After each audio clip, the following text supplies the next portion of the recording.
Hey guys, welcome to Stonks Maxxing Day. What is this? 1:15, 1:14.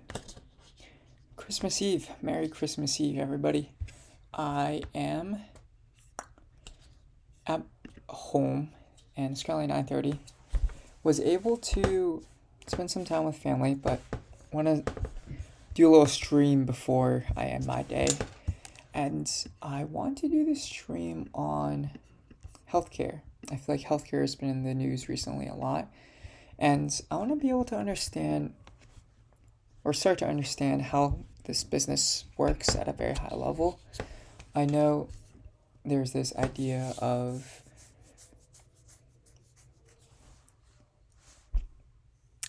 I would call it the pharmaceutical supply chain, where you have 5 key stakeholders in this business: your drug manufacturers, your drug wholesalers or distributors, the actual pharmacies that, oh god, there's like something in my stomach. The pharmacies like CVS or Walgreens, where you actually, a patient will buy a pharmaceutical product, like a drug, prescription drug.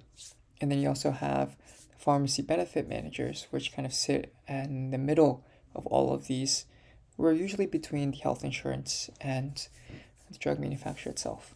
I don't think I mentioned health insurance. Health insurance seems to be a pretty big business within the US. So I kind of have this all laid out here. We have insurance companies, United Health Group, that's been in the news recently a lot after, I want to say, Brian was shot and killed. Rest in peace. There's been a lot of news about him recently. And then you also have Anthem, Blue Cross Blue Shield, Kaiser Permanente, Cigna, and Humana, which are all insurance companies. Pharmacies, so I'm thinking like a CVS, Walgreens, maybe some like local pharmacies as well. What is this, a Publix?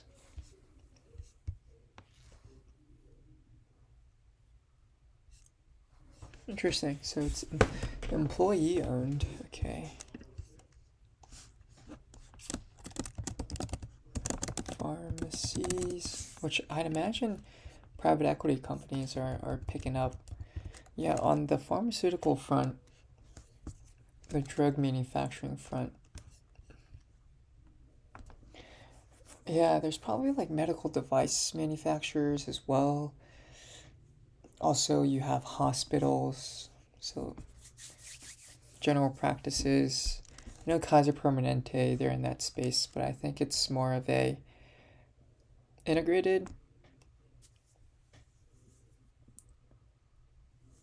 delivery system, IDS. I don't know if that's the right acronym. So big drug manufacturers. I think Eli Lilly is probably the largest one today by market cap. Novo Nordisk, I'd imagine, is pretty close. They're riding the GLP-1 wave. You have Pfizer, AbbVie, Merck.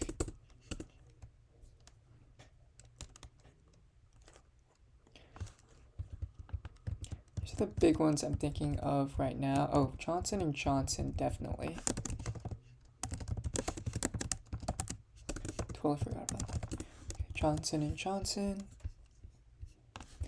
I think Bristol Myers Squibb. Right.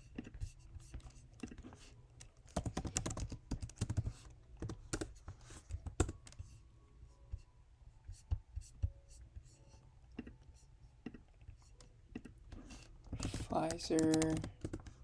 Oh, who makes okay, right. Oh, AstraZeneca. Okay. These are all coming to me. So AstraZeneca, GlaxoSmithKline, I think. We also have Amgen. Who makes Humana? I think Humira. I think that is. Oh wow. Okay. Luigi Mangione. Okay. GSK. Moderna, Novartis, I remember. Oh, right, Sanofi, Roche. Ooh, okay. So these are all, I would call them diversified players, maybe. I probably should make like a separate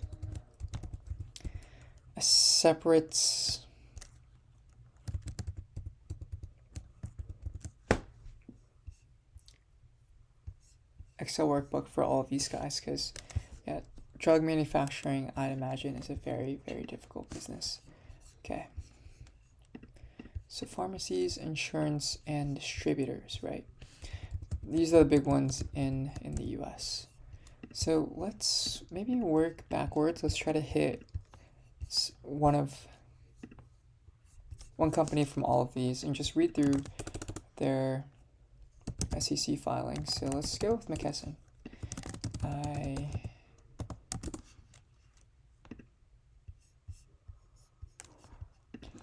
McKesson, call its earnings release 2025 presentation.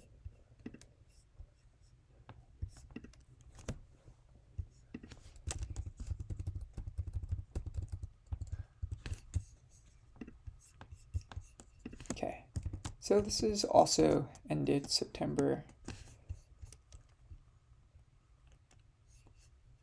2nd quarter.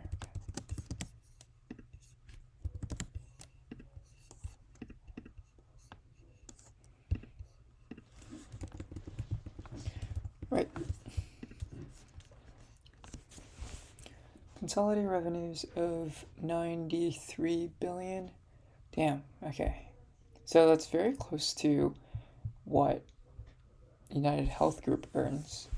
I think United Health Group was around $100 billion in Q3 revenues. So it ended September 30th as well. So that's September, August, and July, right?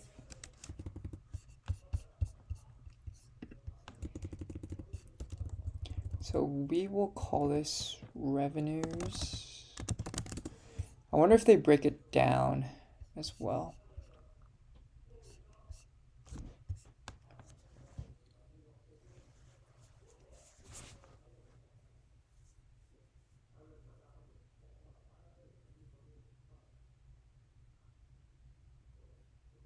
So it seems like they also do work in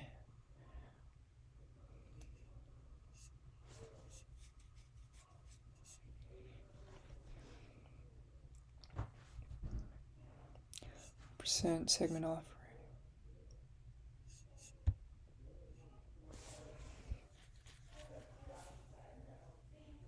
Okay, I guess this is kind of like their big revenue driver here. I mean, out of the 90 plus billion, 93 billion, 85 billion came from their US pharmaceutical segment.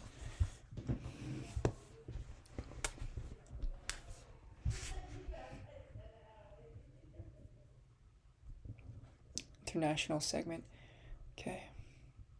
Which apparently isn't profitable right now. But I guess if they continue to reinvest, then that's probably going to be a pretty profitable business. All right.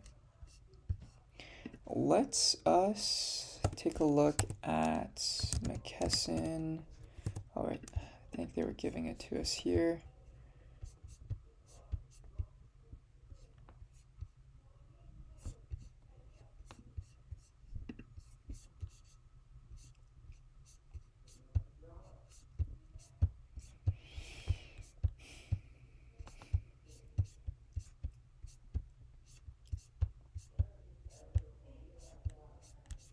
Okay, so I guess those are all. Oh, it's 202 pages long, damn. Okay, let us go to cash flows, management's discussion. Yeah, so it's a pretty diversified business, it seems like.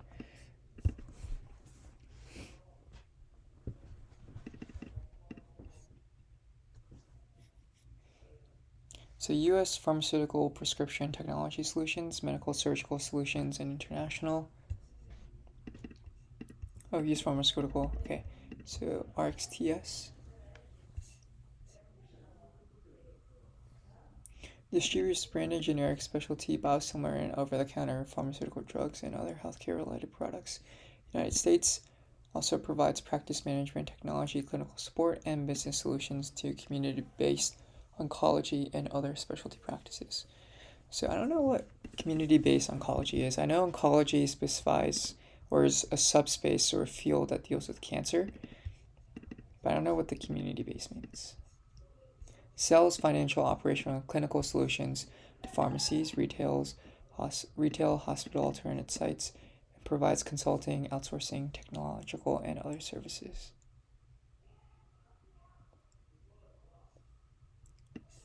Okay, operations in Canada and Norway.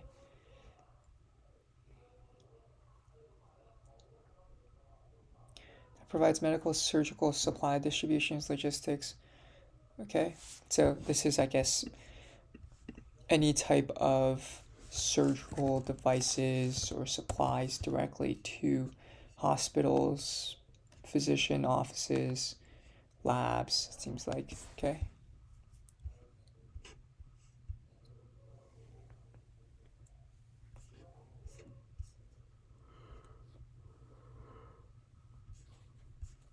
Okay, so it seems like this is probably some type of software and logistics type business where you could be trying to store, what are they called, like biofreezers? So a network of freezers, and then some type of software to help companies being, in this case, pharmacies, healthcare providers, patients, or pharmacy benefit managers, and even health insurance companies and biopharma companies. Excuse me.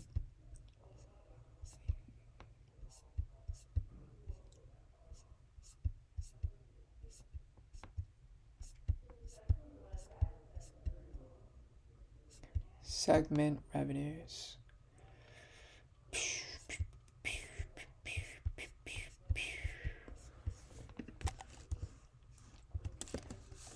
So U.S. pharmaceutical prescription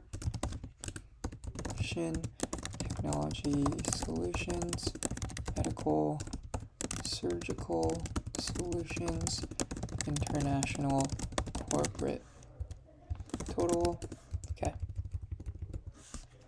So 69766 in 1 year. Yeah, that's a pretty big change, like a 23% change for 23%.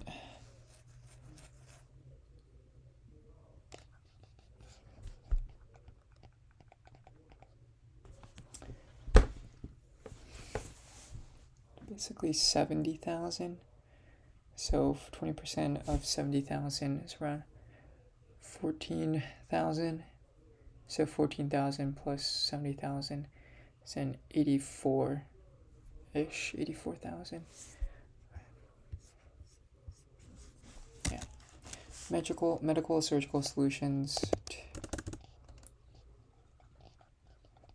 33475. International.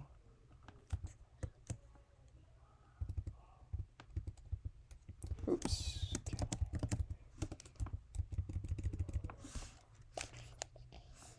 85726 265 294 37093. Okay.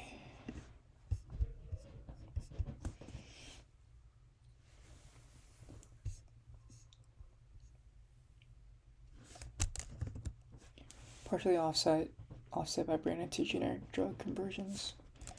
Okay.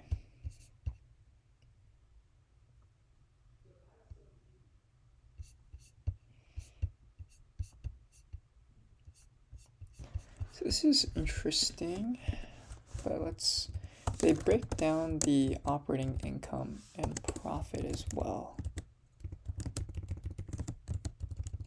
which is actually pretty helpful. Operating profit. profit or loss.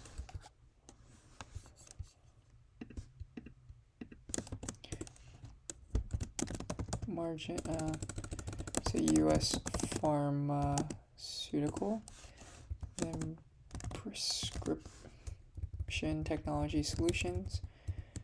Oh man, I'm so tired right now. I will probably need to go to sleep soon.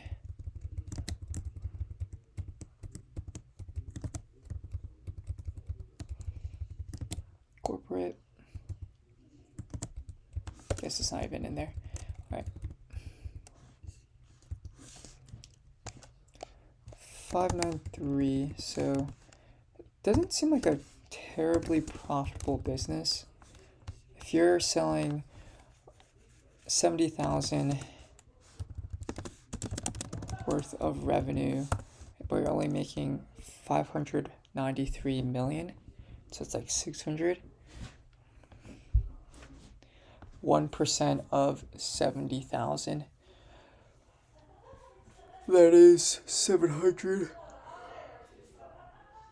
So it's a less than 1% operating margin. In this case, it seems like, oops. Yeah, that's a rough business to be in. Especially when you're doing that scale. I feel like that's very tough.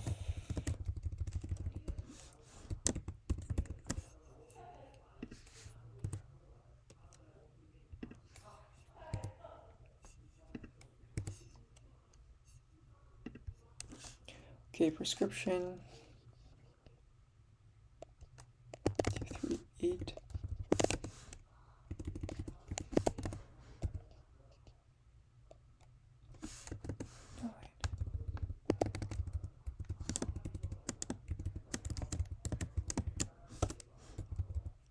International. Okay, 66 negative 508.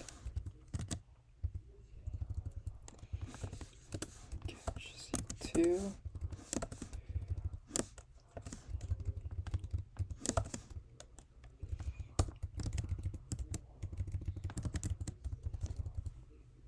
Is this right? Subtotal 8611141. Okay.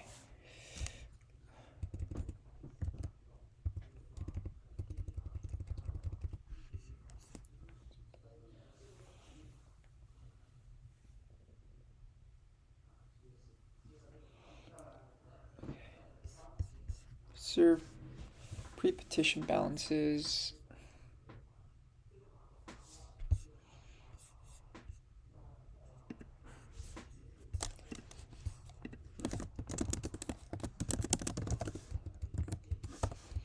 Okay, based on this amount. So you have a 1.4 or 1% margin, right? Yeah, that's cool. That's cool to know. Okay, so next up, let's go with Eli Lilly.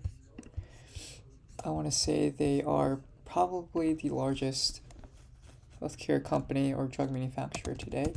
And I remember I did some analysis on the company as well. Earnings release. Yeah, they have their Zepbound and Mounjaro drugs.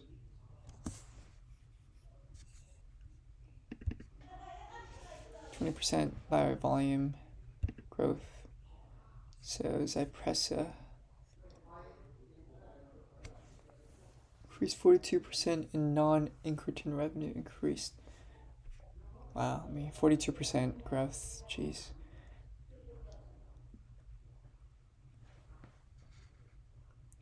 Atopic dermatitis and for early symptomatic Trailblazer ALZ6 trial showing that modified iteration achieved similar levels of amyloid plaque removal while reducing the incidence of area E to 40%. Okay. Excuse me. Tirzepatide. I think this was I think this could be the next generation GLP-1 drug. I could be wrong.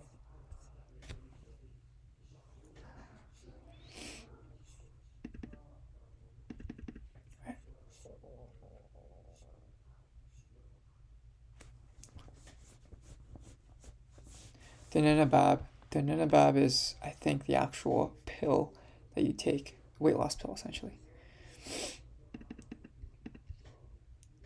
Okay.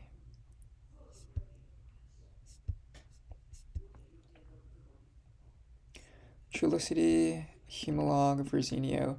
I think these are all old insulin products that are starting to taper off.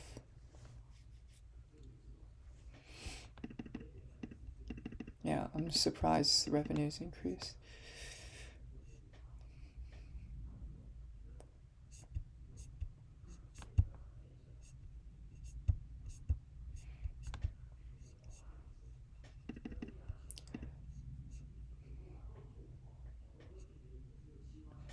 Manjaro, man. Yeah, it's a banger right there. Zepbound, we're already got $1.2 billion in sales. It's a lot. Jardiance, I think Taltz, I want to say Jardiance could be... I think these are all actually insulin products. Taltz, I want to say, is oncology.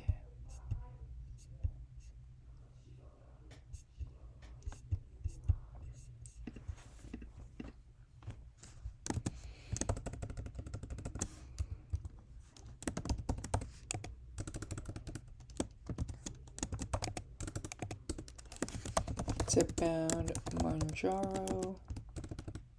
I think that's how you spell it. And then insulin. I don't know what do you call that system? I don't know. I'm so tired. I think I might call it soon. My mind, it's shutting down.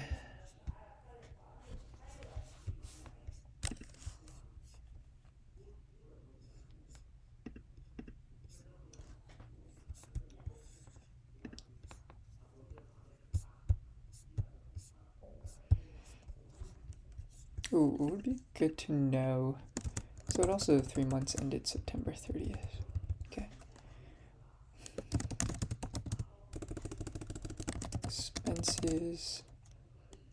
So cost of sales.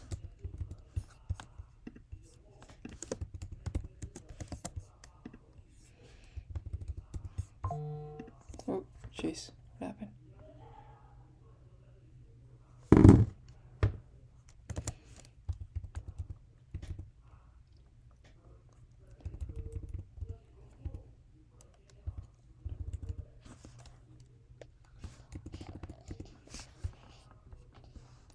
Two 170 2734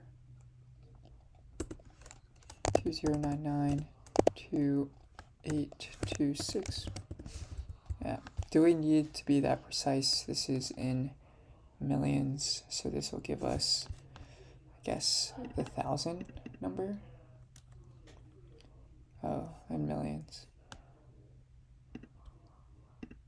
Yeah, that'll give us the 1,000.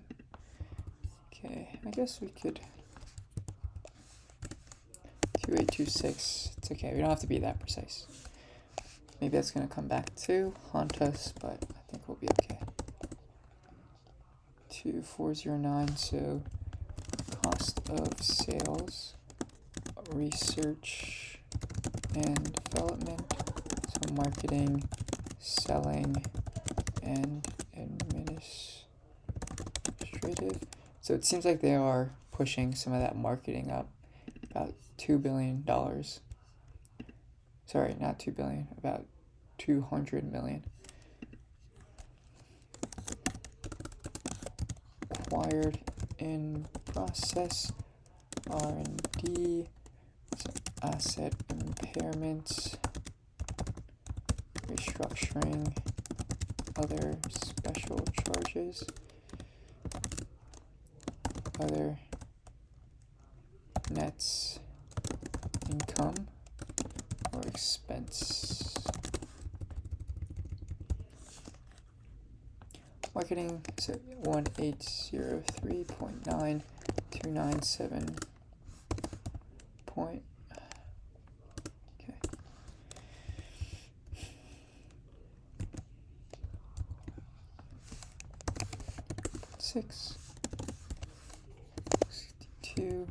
Negative 62 and 23.2. Okay.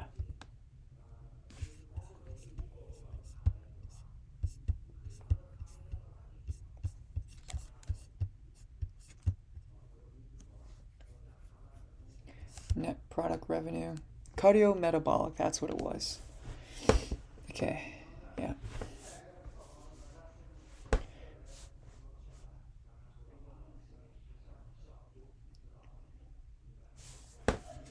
Okay, never mind. So, Taltz was not an oncology, but it was a immunology drug. Which I guess, I want to say immunology is the science of maybe your immune system. So I think your immune system maybe is lymphatic system. I could be wrong. I haven't taken biology in a while.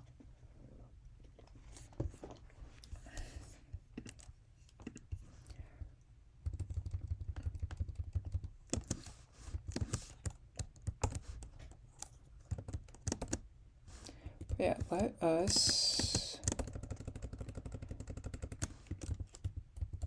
It's going to be a lot to keep track of all of this stuff. Health. Manjaro. Then let's go Zepbound. Trulicity. Okay, so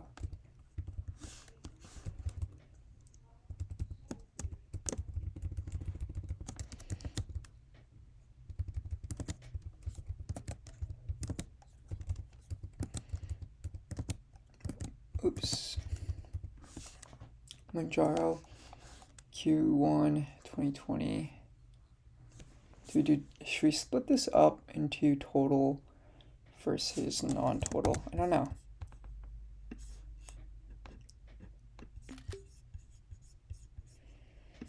I don't know where that screenshot went either. We'll add this here then. Okay. So I'll probably skip this for now. Drugs.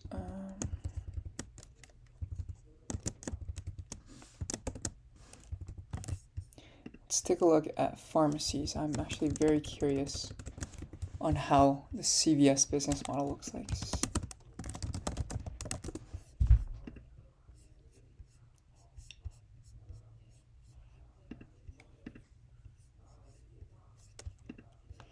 CVS.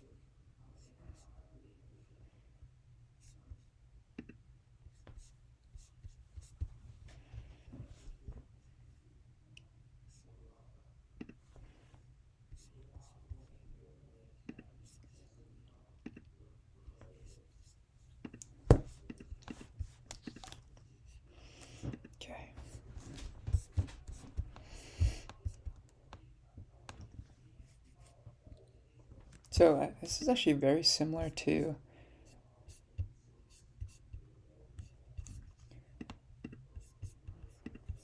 how United Health Group breaks theirs down. Premiums, I guess in this case, products is the more.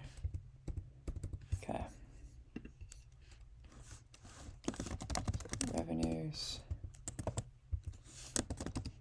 products, premiums, services,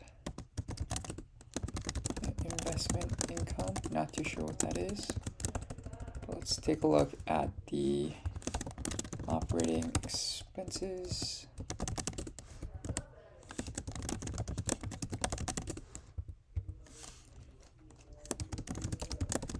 Products sold, healthcare costs, operating expenses, restructuring charges, loss on assets held for sale, total, okay, and then operating income.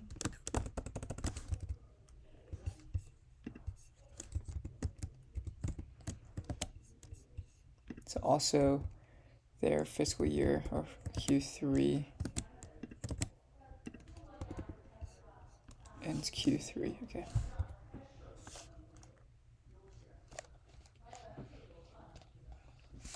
One, 298, and then 59,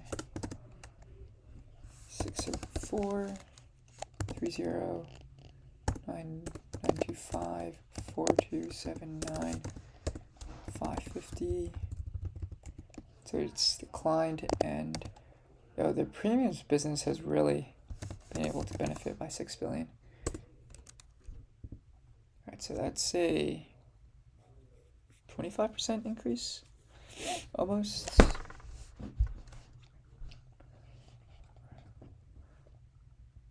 $3,532, 277, some.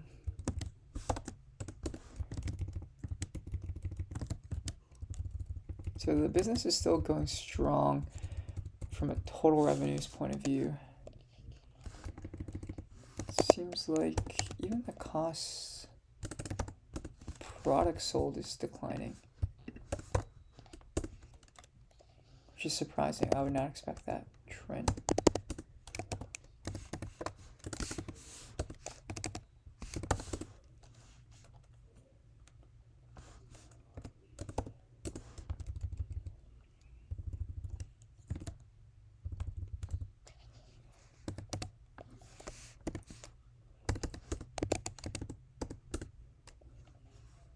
Nine, 8, 7, 6.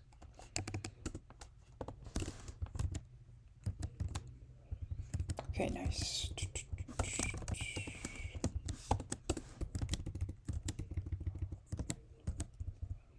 Wow. Okay, so that is a very,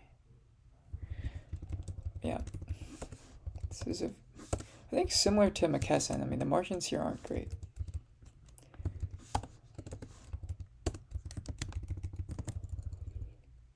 Yeah, that is really tough.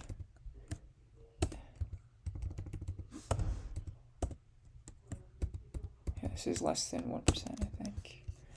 Right, less than 1% operating margin.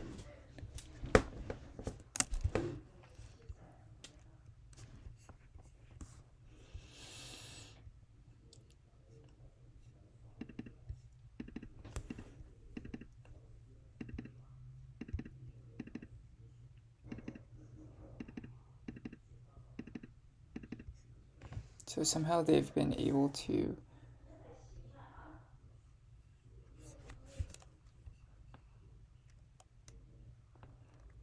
I don't know what the other income could be. Yeah, CVS stock, I imagine it's tanked year over year. Yeah, I guess that's what the numbers say, right? In the past.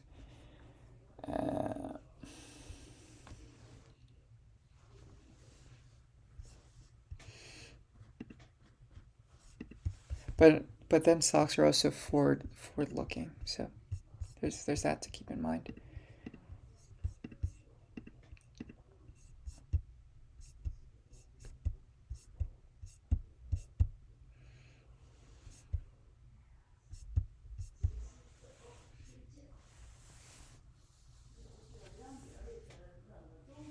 Oh wow, this is some good shit right here. I don't know what this is telling me, but it does seem pretty interesting how they disaggregate. Okay. So they have like an inter-segment elimination similar to what Intel has for their Intel Foundry services. I'm gonna have to understand how that stuff works because I feel like I've sort of abstracted it away. And I do want to keep this. Okay.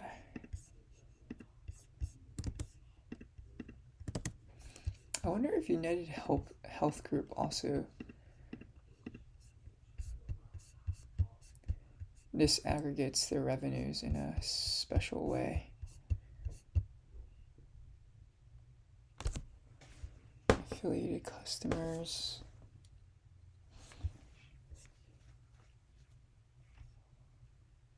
Oh, okay. So this is Optum.